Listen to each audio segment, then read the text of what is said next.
예, 금요일 묵상의 시간입니다. 듣고 싶은 진리를 붙드는 것이 사탄의 바램이다. 듣고 싶은 진리를 붙드는 것이 사탄의 바램이다. 자, 이런 제목으로 또 이번 주간 마지막 묵상 함께 나누겠습니다. 어제 우리가 살아가는 이 땅이 왜 이렇게도 지옥과 같이 다툼과 빼앗고 뺏기는 일들이 가득한지 그 원인이 바로 영적 싸움에 있다는 것을 살펴보았습니다. 아무리 내가 싸우고자 하지 않아도 누군가가 흉기를 들고 계속 죽이려고 덤벼들 때 방어하기 위한 최소한의 싸움이라도 하지 않으면 그냥 살육당하고 모두가 죽을 수밖에 없다는 것을 우리는 알고 있기 때문에 이 방어하는 싸움을 해야 되는 것처럼 사탄이 지금 하늘에서 내어 쫓겨서 하나님의 형상을 닮은 사람들, 특히 믿음으로 살아가는 사람들을 원수로 여기고 다 우는 사자와 같이 삼킬 자를 찾고 있는 그런 상황이기 때문에 성도들은 깨어서 그런 사탄과 싸우며 끝까지 믿음을 지키는 존재가 되어야 된다라는 걸 잘 기억해야 됩니다. 그러니까 우리가 운전을 할 때도 방어 운전이라는 게 있잖아요. 그러니까 내가 이 방어 운전을 잘하지 않으면 어느 순간 교통 법칙을 어기는 그런 사람들로 인해서 그런 사고 속에 우리가 빠질 수 있기 때문에 스스로를 지키기 위한 그런 최선의 일들을 해야 되는 것과 같다라는 거 우리가 잘 기억해야 됩니다.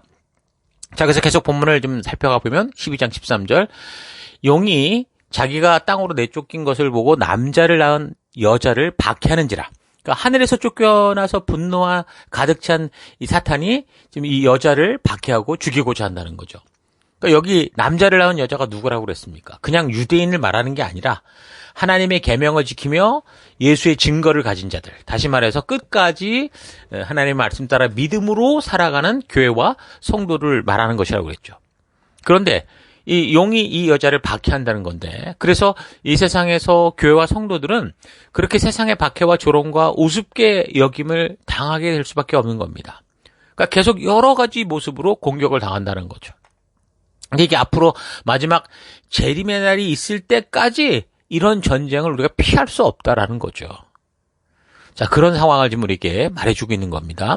12장 14절 그 여자가 큰 독수리의 두 날개를 받아 광야 자기 곳으로 날아가 거기서 그 뱀의 낯을 피하여 한 떼와 두 떼와 반 떼를 양육받으매 여자의 뒤에서 뱀이 그 입으로 물을 강같이 토하여 여자를 물에 떠내려가게 하려 하되 땅이 여자를 도와 그 입을 벌려 용의 입에서 토한 강물을 삼키니 용이 여자에게 분노하여 돌아가서 그 여자의 남은 자손 곧 하나님의 계명을 지키며 예수의 증거를 가진 자들과 더불어 싸우려고 바다 모래 위에 서 있더라. 여자 뒤에서 지금 뱀이 물을 강같이 토한다고 했는데 사실 생수의 강 이런 단어는 요한복음 7장 38절 같은 경우 보면 나를 믿는 사람은 성경의 말씀대로 그 속에서 생명수가 강같이 흘러나올 거다. 이런 말씀처럼 좀 복음적인 표현이죠. 그런데 지금 그 표현이 용, 사탄, 마귀의 입에서 나온다라는 건 뭘 말하는 겁니까? 바로 교회 안에서 진정한 하나님의 뜻이 아닌 이 거짓된 복음, 유사복음들이 성도들을 유혹하고 그릇된 길로 가게 할 것이다 라는 그런 말이겠죠. 그러니까 말세가 될수록 교회 안에서는 참된 이 진리, 하나님의 말씀이 선포되는 게 아니라 성도들이 듣기 좋은 소리들만 하고 결국에는 생명의 길이 아닌 죽음의 길로 이끄는 그런 일들이 벌어진다라는 겁니다. 그래서 겉으로 볼 때는 교회가 엄청 부흥하는 것 같고 그런 것 같아 보이지만 그 안에는 사람들이 많은 것 같아 보이지만 그러나 그것이 대부분 교회 안에서조차 자기의 만족과 유익을 찾는 그런 종교적 이 행위에 불과할 수 있다라는 거 우리가 잊지 말아야 되는 거죠. 바른 교회와 성도의 특징은 뭡니까? 하나님의 말씀만이 삶의 기준이 되는 겁니다. 그러니까 계시록 1장 16절에서도 교회의 주인이신 예수님 표현할 때 뭐라고 말합니까? 오른손에 7뼈를 쥐고 입에서는 날카로운 양날 칼이 뻗어나오고 그 얼굴은 해가 세차게 비치는 것 같았다. 그렇게 말하죠. 그러니까 예수님의 입에서 양쪽에 날이 선 검이 날카롭게 나오는 거. 그러니까 즉 모든 하나님의 백성들이 따라 살아갈 그 생명과 진리의 말씀이 나오는 거를 보여준 건데 사탄은 지금 그런 유사복음, 거짓복음으로 교회와 성도들을 어떻게 해서든 속여서 저들의 욕심을 자극하는 일들을 한다는 겁니다. 그러니까 교회당까지 모였는데 그 모인 곳 안에서 그것이 안전한 피난처가 아니라 그곳에서 하나님을 오해하게 하고 하나님의 뜻을 곡해하게 만들어서 결국에는 교회당으로 모여 있으나 그냥 똑같은 우상의 제단과 다를 바 없이도 만들 수 있다. 그 말인 거죠. 그러니까 사탄이 심판받기 전까지 이스라엘의 남은 자손들과 예수를 믿는 교회를 핍박하고 죽이고자 더 발악할 때 그 무엇보다 이 하나님의 말씀, 하나님의 의도를 의심하게 하고 왜곡되게 하는 방법을 통해서 믿는 사람들을 흔들고 넘어뜨리고자 한다는 겁니다. 여러분, 그 청정한 지역 에덴 동산에서도 그래서 결국은 사람이 무너졌잖아요.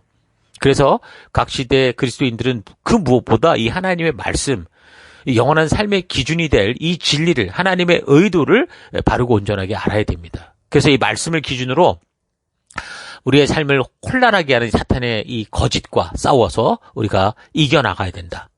그런 이야기를 지금 우리가 이 12장을 통해 우리에게 말씀하고 있는 거죠.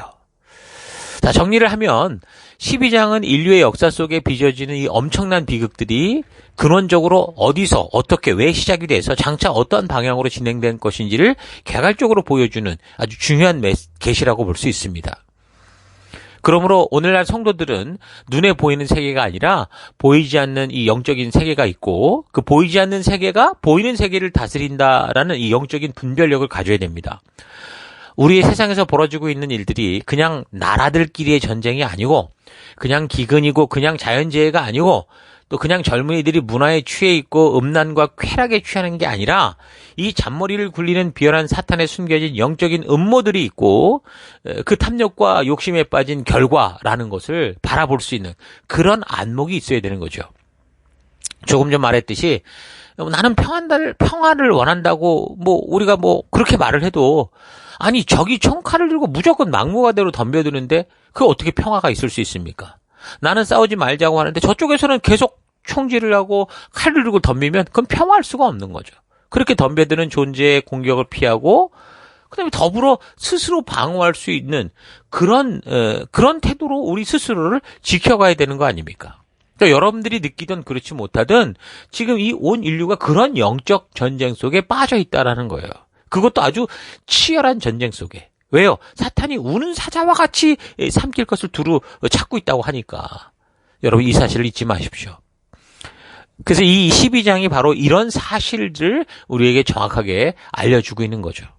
그 당시 로마라는 그런 나라의 박해 속에 있던 그 우리 성도들도 그 로마라는 나라의 권세를 가진 자들이 결국 사탄의 꼭두각시가 되어서 어떻게든 이 믿는 이 교회를 핍박하고 죽이고자 하는 그런 이 이용거리가 되어 있다라는 것을 이 사탄의 술책을 알았을 겁니다.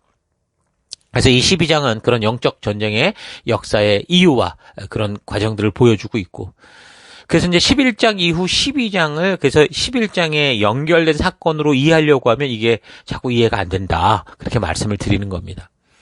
자, 이 시대가 왜 이렇게 더 악화되는지 우리가 믿음 따라 살아가도 왜 이 세상은 이런 삶이 되는지 그 영적인 전쟁의 그 원인, 그 이유를 좀 바르고 온전히 알아서 요즘처럼 점점 더 기후의 급격한 변화로 여러 가지 천재지변들이 일어나고 있거나 또 강대국들끼리 지금 전쟁을 준비하면서 온 세계를 파괴하고도 남을 그런 위험한 무기들을 계속 만드는 그런 경쟁들을 보면서 여러분 더욱더 깨어서 우리 주님의 재림의 날이 언제 오실까 우리가 잘 분별하면서 각자 여러분 주어진 삶에 보내를 받은 현장 곳곳에서 진정한 빛과 소금이여 생명을 낳는 생명을 세우는 주님이 부르시니 증인된 삶을 부지런히 살아갈 수 있기를 바랍니다.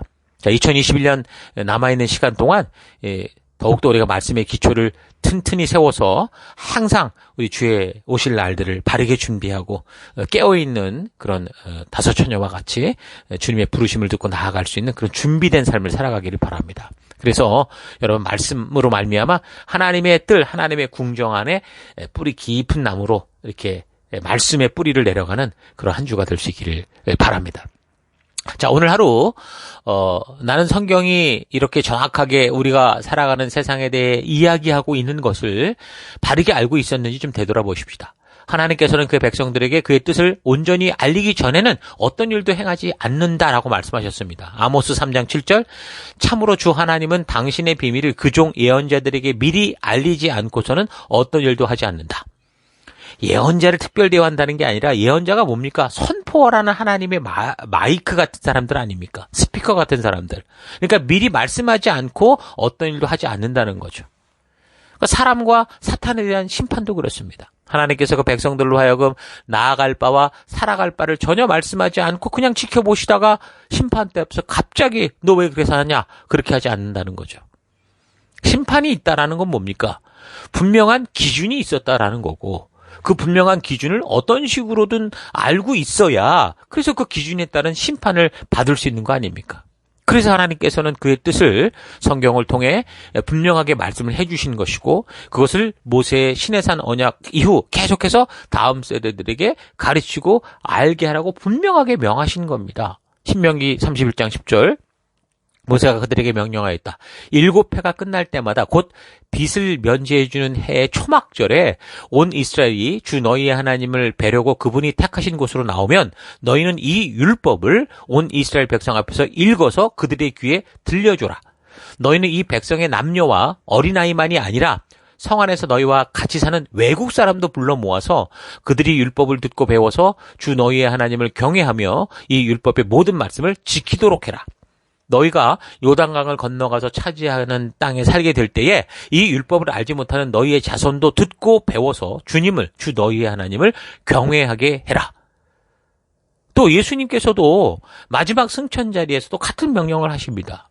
그러니까 우리 모두가 이 열방 가운데 나아가는 그것이 명령이었고, 하나님의 뜻을 온 열방들에게 가르치라고 하는 게 명령이었죠. 마태복음 28장 18절, 예수께서 다가와서 그들에게 말씀하셨다. 나는 하늘과 땅의 모든 권세를 받았다. 그러므로 너희는 가서 모든 민족을 제자로 삼아서 아버지와 아들과 성령의 이름으로 침례를 주고 내가 너희에게 명한 모든 것을 그들에게 가르쳐 지키게 해라. 보아라. 내가 세상 끝날까지 항상 너희와 함께 있을 것이다. 그러니까 하나님의 뜻을 바르게 모르고 자기 생각대로 해석하고 자기 뜻대로 살아간다면 그게 바로 우상숭배라는 거예요. 그러니까 교회당에 와서 예배를 드리고 찬양을 하고 교회 활동을 다 하는데 하나님의 말씀을 모르면 어떻게 되는 거예요? 그게 우상숭배가 될 수 있다라는 거예요.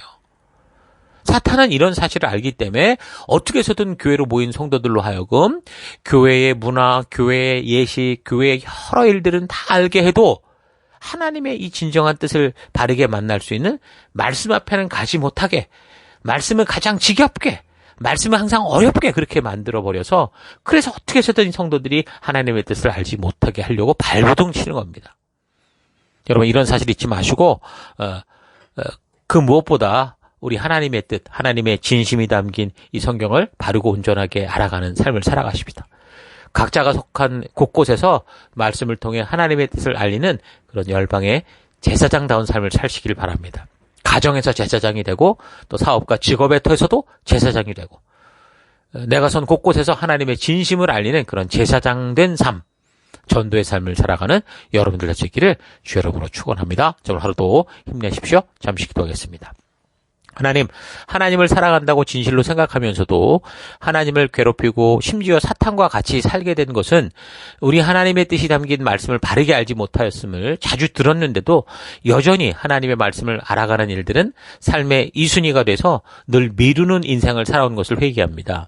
사탄의 교회를 부흥시키며 사람들을 수없이 모으는 일을 두려워하지 않는 것은 그 수많은 사람들이 하나님의 진심을 아는 일에 관심이 없고 종교적인 열심과 신비한 것들에 빠져 결국 자기의 욕심대로 살아가기 때문이다라는 거 잊지 않는 우리가 되길 원합니다. 그래서 무엇보다 우리 하나님의 진심이 담긴 이 말씀, 이 성경을 소중히 여기며 오직 그 말씀을 따라 믿음으로 용기 있게 살아가는 삶 되기 원합니다. 본능과 욕심을 따라 살아가는 이 세상에서 화평을 찾아가는 삶이 아니라 오직 주의 말씀의 길을 따라감으로 이 열방이 나아갈 바를 알게 하는 그런 빛된 삶, 그런 그 길로 나아가는 우리가 되길 원합니다.